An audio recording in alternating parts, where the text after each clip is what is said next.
반갑습니다.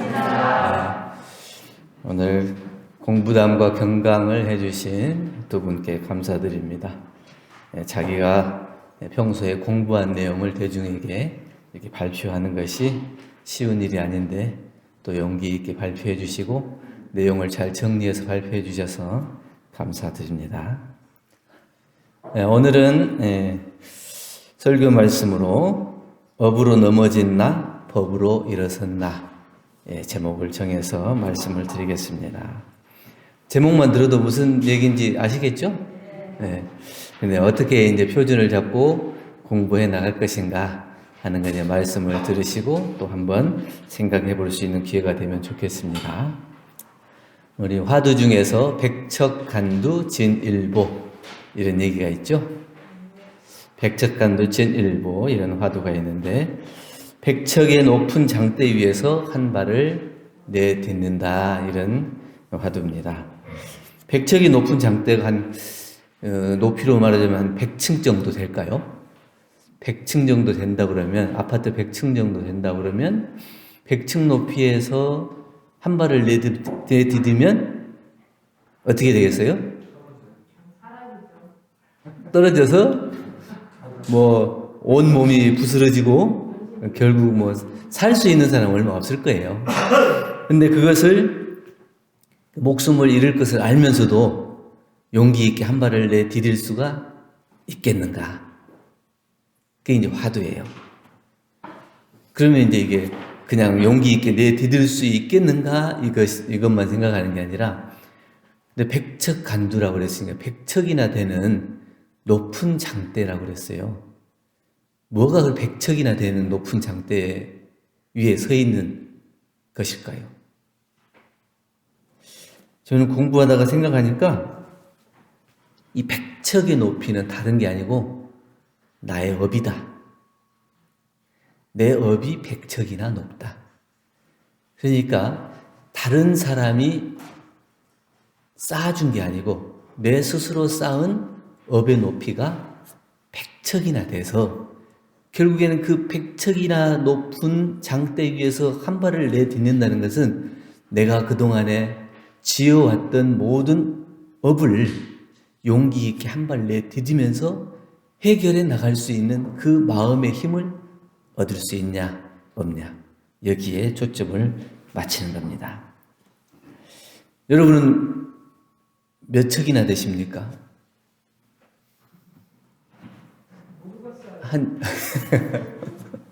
한 5척 정도 됩니까?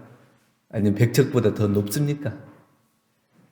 내가 내 삶을 생각했을 때 나는 과연 업이 한 100척쯤 되는지 그 이상 되는지 아니면 별로 없는지 생각해 보신 적 있어요? 없어요? 그럼 100척의 기준을 하고 우리가 이제 공부를 한번 해보겠습니다. 업으로 넘어진 나라고 하는 것은 정업은 난면이다. 자기가 이미 정해진 업은 자기가 쉽게 벗어나기가 어려워요. 그래서 이 정업이라고 하는 것은 몸과 입과 마음으로 쌓인 자신의 업력이고 또 알고도 멈출 수 없는 힘을 가지고 있어요. 그리고 끊으려 해도 끊어지지 않는 악연의 고리들이 있고 사사건건 내 발목을 붙잡는 그러한 비운 아주 슬픈 운명처럼 이런 일들이 자꾸 벌어지는 것 이것은 우리는 정업이라고 할 수 있겠어요. 그런데 살아가면서 이렇게 나를 힘들고 괴롭게 하는 모든 일들이 누가 만들었을까요? 확실합니까? 내가 지어서 이렇게 받고 있다고 하는 게 확실해요? 그러면 마음에 괴로움이 있을까요? 없을까요? 없어야 되는데. 그래도 괴롭죠. 그게 내가 안 했다고 하고 싶고, 그리고 피하고 싶고, 이런 마음이죠.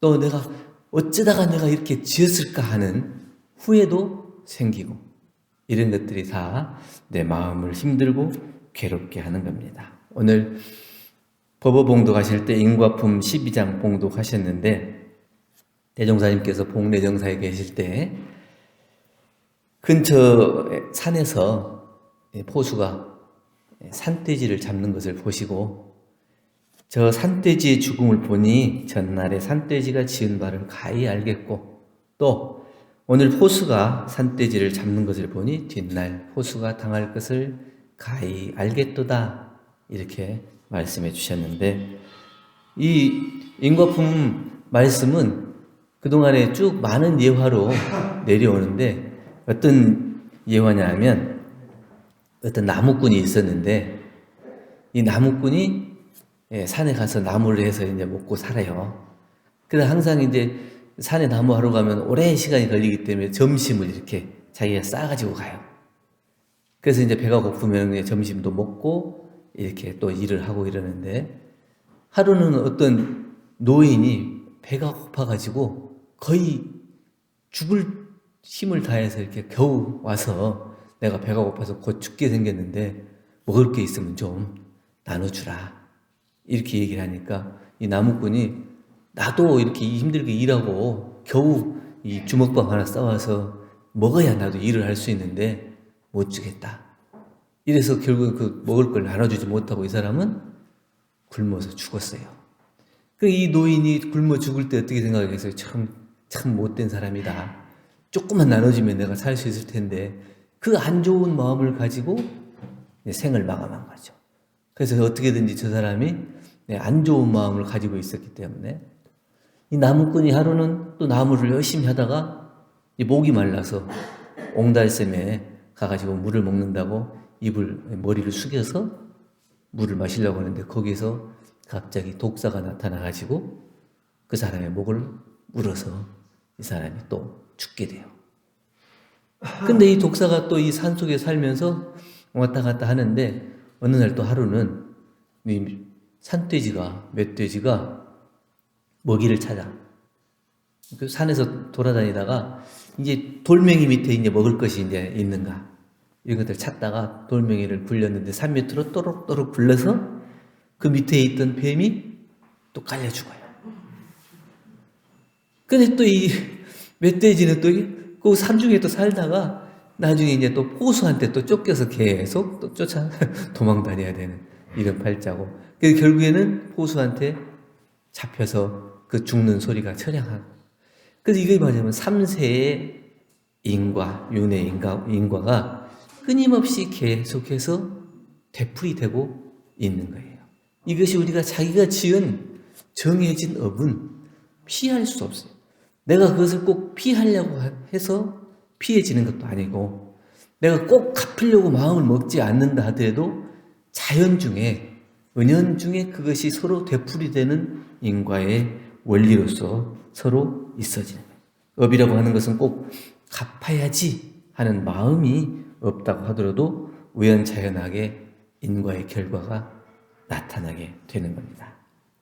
어떤 분이 교당에 상담하러 와서 제가 상담을 하는데 이분이 인생이 잘 안 풀리고 자식이 내 마음대로 안 되고 내 말을 잘 안 듣는다. 그래서 마음에 고생이 많다.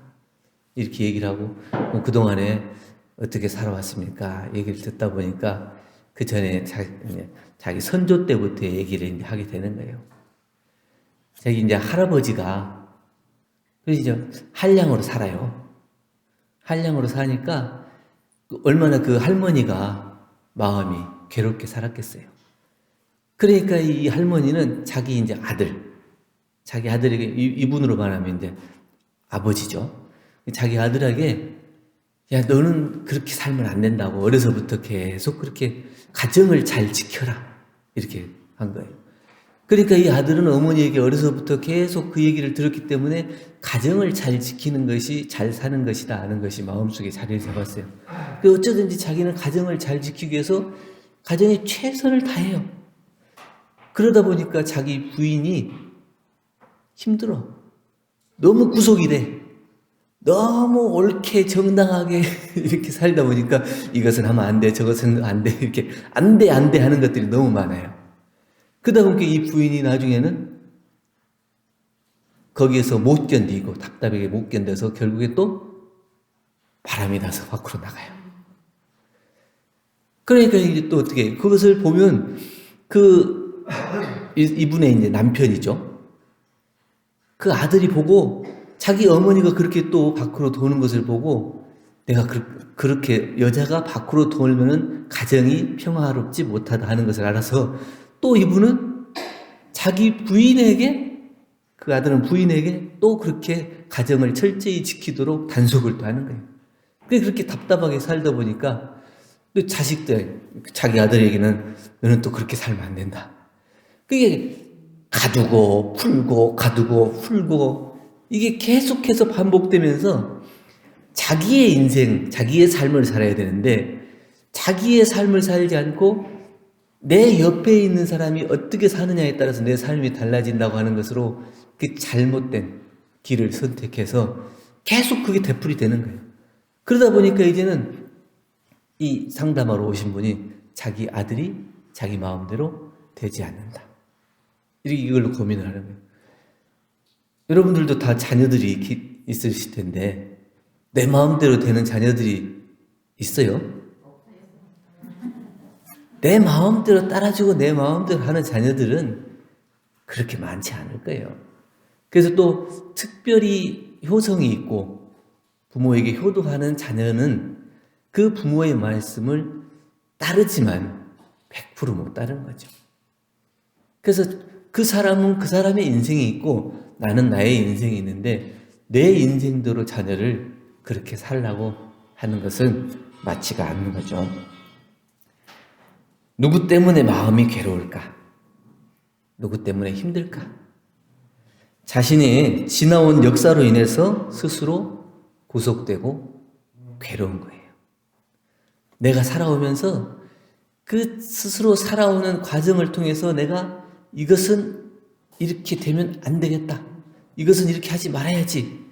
자기 스스로가 그 삶을 정해놓고 다른 사람을 내 삶으로 맞추려고 그래요. 그래서 그 사람이 내 마음대로 되지 않으면 그 마음이 괴로워지는 거죠. 업이라고 하는 것은 유전되는 것 같아요. 우리가 재산만 이렇게 자녀들에게 물려주는 게 아니고 자기의 업도 물려줘요. 유전이 돼.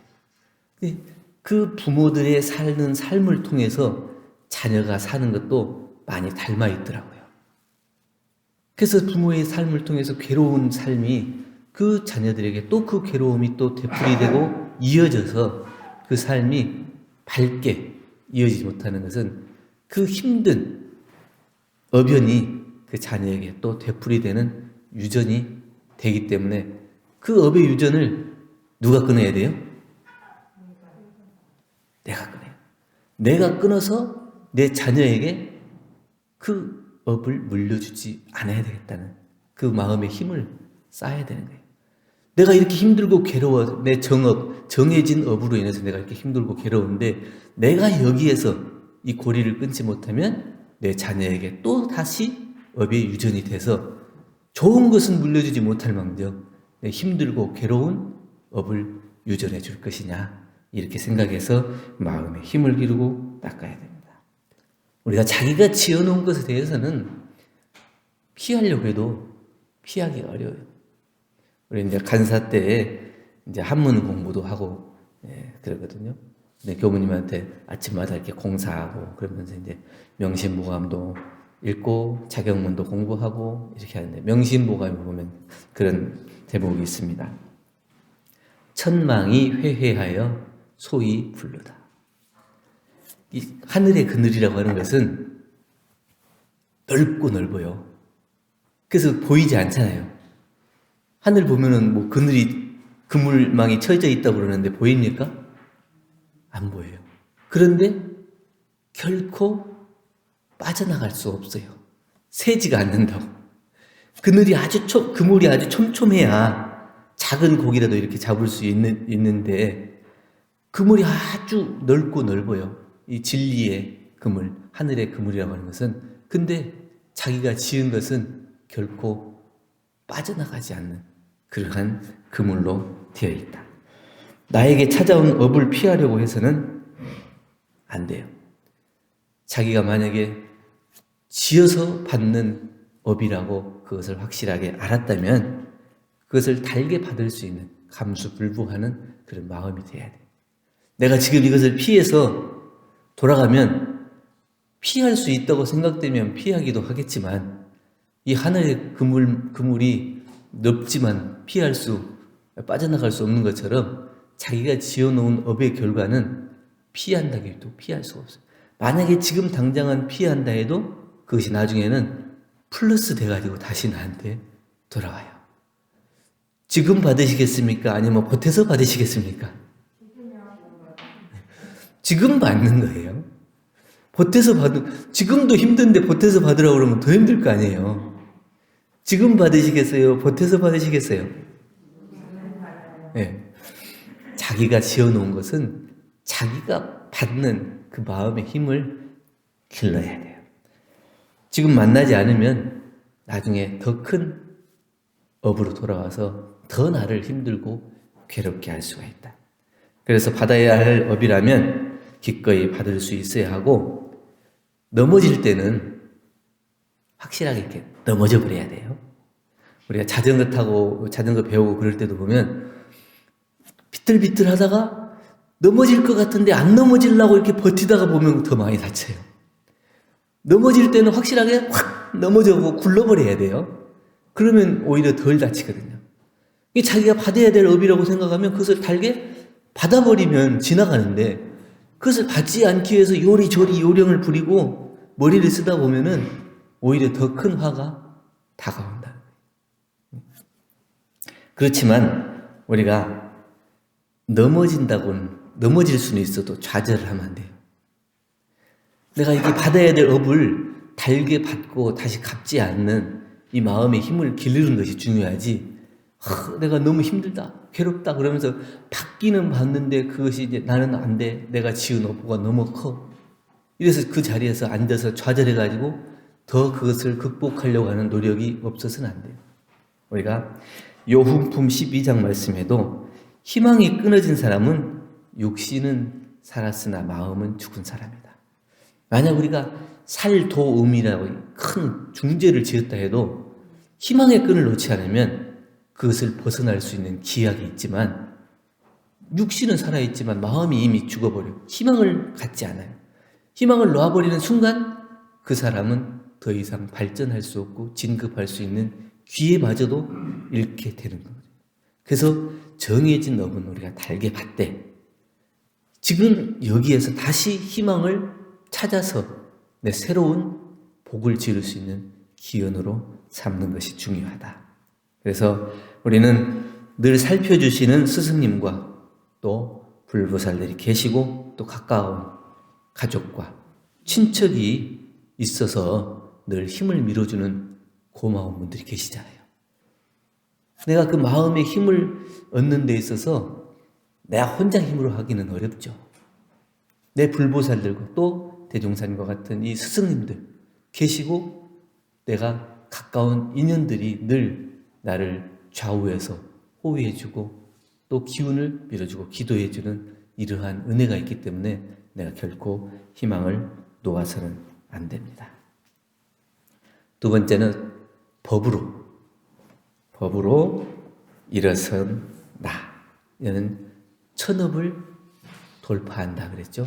정업은 내가 면할 수 없다 하지만 천업이라고 하는 것은 내가 결국 이겨낼 수 있고 돌파할 수 있다. 스스로 마음의 힘을 길러서 그것을 돌파해 나갈 수 있는 힘을 기를 수 있다. 오늘 우리가 이제 법회를 보잖아요. 법회를 보고 있는데 이 시간에, 이 같은 시간에 같은 장소에서 함께 진리를 공부할 수 있는 확률이 얼마나 되겠어요? 60억, 이제 70억 가까이 되는 인류 중에서 이 시간에 여기에서 같이 공부를 할 수 있는 확률 몇 프로예요? 저 항아사의 모래수보다도 더 작은 그런 인연으로 우리가 함께 하고 있는 거예요. 또 하루, 한 달, 1년, 10년, 우리가 또 한 30년 넘게 같이 공부하시는 분도 있잖아요. 이렇게 오랫동안 지중한 인연으로 만날 수 있는 확률이 얼마나 될까요? 여기 우리 교당에 와가지고 공부했던 분들도 있는데 중간에 또 다른 곳으로 가기도 하고 또 돌아가시기도 하고 또 중간에 다른 교회로 가기도 하고 근데 한 30년 넘게 같이 이곳에서 공부할 수 있는 인연 그 확률이 얼마나 될 것이냐. 또 전생과 현생 내 생을 통해서 우리가 같은 스승님을 모시고 공부할 수 있는 확률. 대종사님께서 우리 과거 생에 수많은 생을 통해서 우리가 같이 모여서 공부하자 이렇게 약속을 했다고 그러잖아요. 그러면 전생부터 만났고 또 우리 현생에 같이 공부하고 있고 다음 생에 또 우리가 만나서 공부를 할 그런 인연이잖아요. 그럼 이 3생을 통해서 같은 스승님을 모시고 공부할 수 있는 확률이 얼마나 될까? 또 혈연과 법연으로 만난 진리를 믿고 공부할 확률. 우리 교당은 특별히 또 이렇게 형제, 자매, 또 이 자녀 관계로 많이 이렇게 엮여 있더라고요. 같은 이 혈연뿐만 아니라 법연으로 만나서 공부할 수 있는 확률 얼마나 많을까? 이것만 놓고 보더라도 우리는 천업을 돌파할 수 있는 정말 중요한 보물을 얻은 거예요. 이렇게 좋은 인연, 좋은 조건을 만날 수 있는 확률이 얼마나 될 거냐. 이렇게 좋은 조건을 가지고 있으면서도 천업을 돌파할 수 있는 기회를 만나지 못한다면 그게 오히려 더 마음이 아프고 참 불쌍한 일이 아닌가 이런 생각이 들고 우리는 그런 좋은 기회를 만났을 때 함께 공부해 보자는 거죠. 대종사님께서는 수많은 생을 통해서 서양에서 동양에서 또 여러 모습으로 바꾸면서 우리들에게 같이 만나서 공부를 하자, 회상을 펴자 이렇게 약속을 하신 거예요. 그래서 항상 예를 들 때 기러기 떼가 동쪽으로 갔다가 서쪽으로 갔다 하는 것처럼 대장기러기가 어느 쪽으로 가느냐에 따라서 그쪽에 가서 다시 한 회상을 펼쳐서 이렇게 우리가 진리 공부를 한다 이런 말씀을 해주셨거든요. 무명의 헤매는 중생을 밝은 지혜의 길로 인도해 주신 이 은혜가 얼마나 큰 것인지 깨달아서 공부를 해야 됩니다. 우리 교도님 중에 누구 또 이름을 말씀드리면 또 어쩔지 몰라서 그냥 교도님이라고 그러고 이분이 이제 회사에 다닐 때 아주 승진할 수 있는 좋은 기회가 있어요. 일본 출장을 가가지고 승진할 수 있는 좋은 기회가 있었는데 거기에 이제 조금 말하면 자기도 승진해보겠다고 하는 또 다른 동료가 있었던 것 같아요. 이분이 딱 그 위에 사람한테 얘기해가지고 대신 일본에 출장을 가게 됐어요. 그러니까 그 정말 승진할 수 있는 좋은 기회에 그 기회를 뺏긴 거나 마찬가지죠. 그러니까 얼마나 마음에 충격이 있겠어요. 대단종사님께 그런 사정을 얘기했더니 내려놔라. 그래서 정말 힘들지만 마음을 내려놨어요. 그랬는데 꼭 그렇게 되려고 해서 그랬을지 아니면 그 힘든 마음을 내려놓아서 그랬을지 모르지만 그 대신 일본에 출장 갔던 그 사람이 묵었던 호텔이 불이 나가지고 결국에 그 사람이 좋지 못한 일을 겪게 됐어요. 만약에 그 사람이 대신 가지 않고 이 교도님이 갔다면 그 자기가 지은 업의 결과가 거기에 미쳤을지 몰라요. 그러나 그 어렵고 힘든 마음에 짐을 내려놓고 그 사람이 미운 마음을 내려놓고 다시 공부할 수 있는 기회를 삼았기 때문에 그분이 그 어려움도 피할 수 있지 않았나 이런 생각을 해보고 저도 이제 공부를 하다 보면 여러 가지 이제 기연이 있는데 제가 이제 좀 젊었을 때 이제 그런 게 우리 이제 도진이 잘 알잖아요. 이 도진이가 그 뱃속에 이제 9달 됐을 때 이제 교통사고 나가지고 병원에 이제 실려갔어요. 근데 제가 서울에 근무할 때인데 그 마음이 참 요란하더라고요. 이제 토요일 날 저녁에 이제 연락이 왔는데 그 다음날 이제 법회가 있잖아요. 근데 법회를 놓고 내려갈 수도 없는 일이고 그래도 법회는 마치고 가야죠. 근데 법회는 마치고 오라. 이러니까. 그래서 아주 이제 간절하게 기도를 하고, 별일이 없기를 바란다. 이렇게 기도를 하고 내려갔는데, 다행히 크게 큰 일은 없었어요. 어떻게 이게 교통사고를 통해서 양수가 어디로 다 사라졌어요. 의사도 그런 경우는 처음 본다고 하더라고요. 이게 쏟아버린 것도 아닌데, 기가 없어요. 다 어떻게 말라가지고. 근데 또 마음에 안정이 되고 며칠 지나니까 다시 생겼어요. 그래서 우리가 추측할 때, 네가 먹었다 뱉었지. 이렇게 얘기하는데, 그런데 정말 9단이면 곧 이제 나올 때가 되고, 아주 중요한 순간인데, 그때 차로 들이받았으니 얼마나.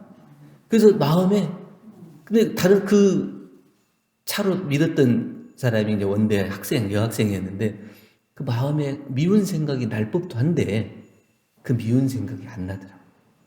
그리고 그 사람이 와가지고, 이를테면 자기가 사고를 냈기 때문에, 우리가 이제 선처를 안 하면 경찰에 이제 좀 어려웠게 돼요. 와서 얘기하니까 우리는 두 사람이 다 이렇게 마음에 그래 다행히 별일이 없으니까 그래 우리가 아무런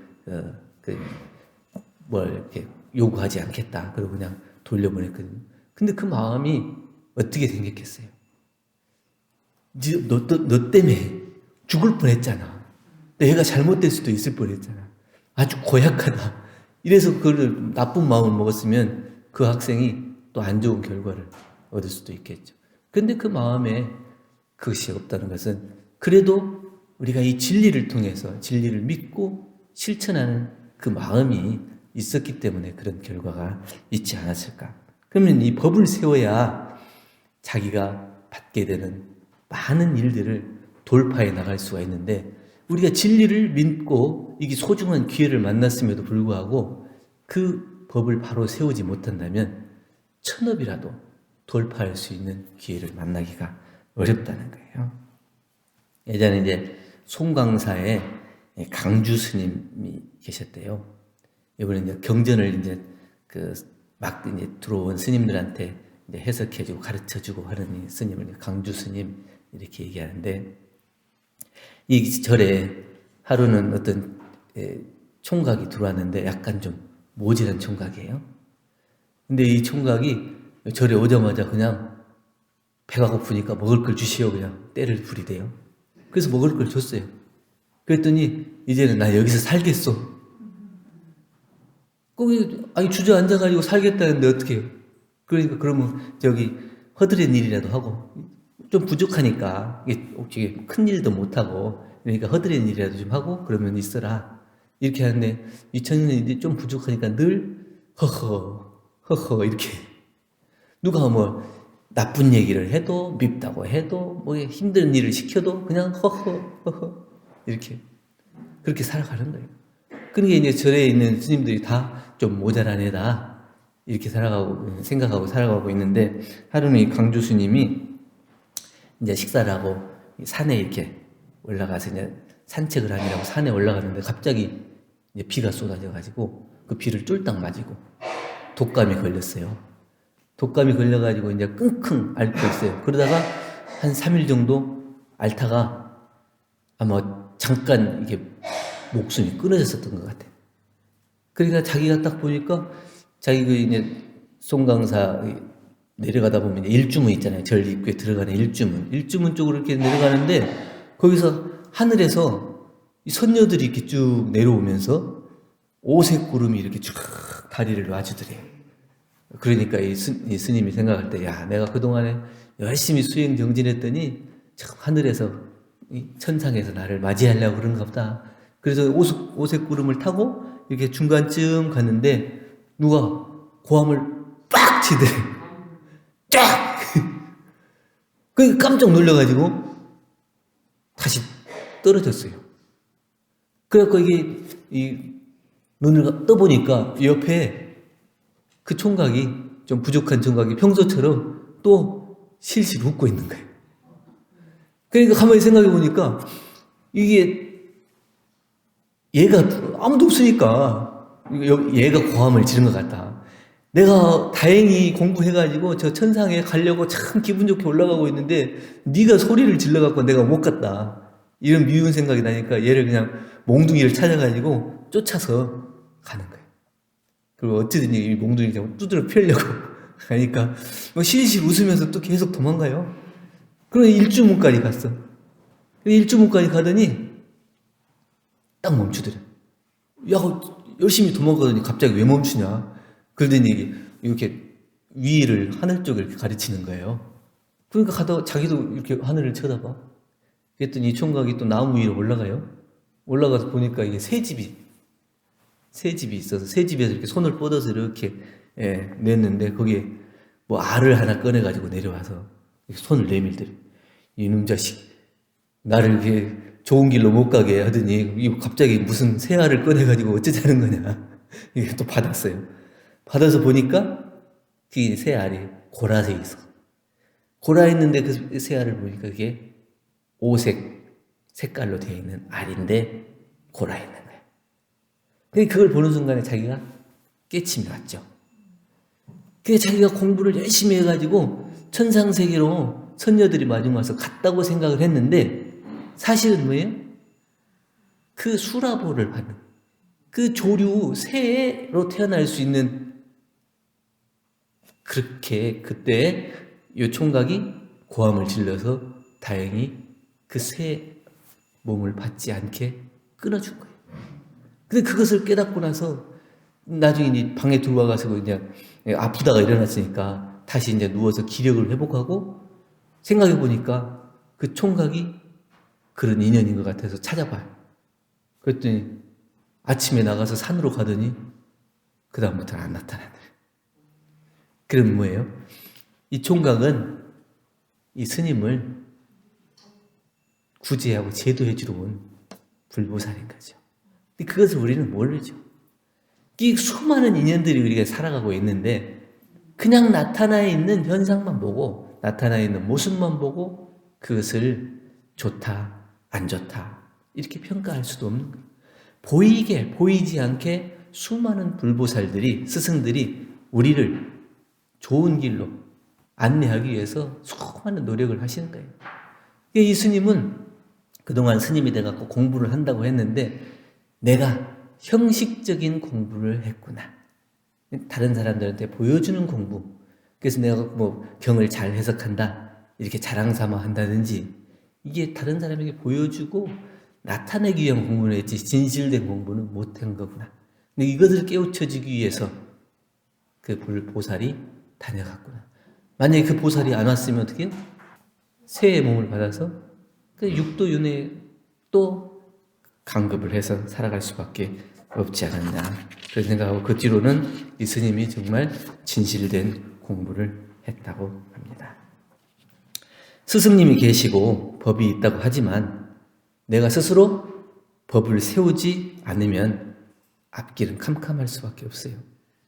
이 좋은 법이 있고 스승님이 계시고 우리 도반들이 있지만 이 도반들이 또 스승이 이 법이 나를 구제해 주전이 아니고 내가 스스로 법을 세워서 공부를 할 때 이 천업을 돌파할 수 있는 힘을 얻게 된다는 거죠.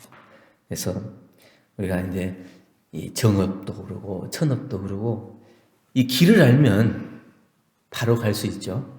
모르면 돌아가야 되는 거고 길을 확실히 알았을 때 그 길을 내가 바로 갈 수 있는 거예요. 올 것은 오게 돼 있으니까 달게 받아야 하고 또 온 것은 지나가게 돼 있어요. 그러니까 보낼 때는 너무 집착하지 말고 보내줘야 된다. 안 될 일은 안 되고 될 일은 된다. 이걸 마음에 딱 힘만 갖추고 그것만 딱 표준 잡으면 누구를 원망하고 미워하고 괴롭고 힘들어할 일이 없어요. 될 일은 되고 안 될 일은 안 된다. 이게 간단한 말 같지만 생활 속에서 내가 그것을 실천하기가 어려워요.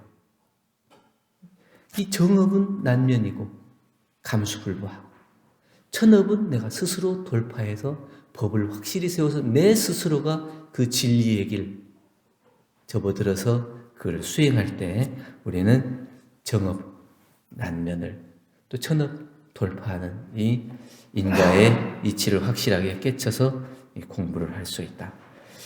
업을 통해서 수없이 넘어진다 하더라도 법으로 나를 일으켜 세우고 또 일으켜 세우다 보면 바른 진리의 공부로 내가 접어들고 그 공부의 길에 수행할 수 있어서 영생을 통해서 이 진리 공부를 놓지 않고 업을 초월할 수 있는 마음의 힘을 기르고 행복을 장만하는 공부인이 될 것이다.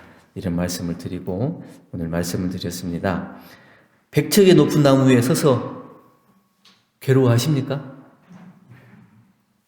백척에 되는 높은 곳에서 서서 내가 이래야 될까? 어찌해야 될까?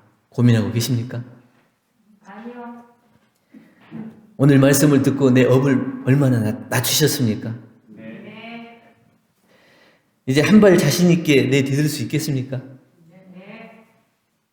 그러면 백척간두에서 진일보할 수 있는 공부인이 되시고 우리가 그 업을 초월할 수 있는 공부인이 돼서 날마다 행복을 장만하고 행복 속에 살아갈 수 있는 공부인 되시길 염원드리고 오늘 말씀 마치겠습니다. 감사합니다. 감사합니다.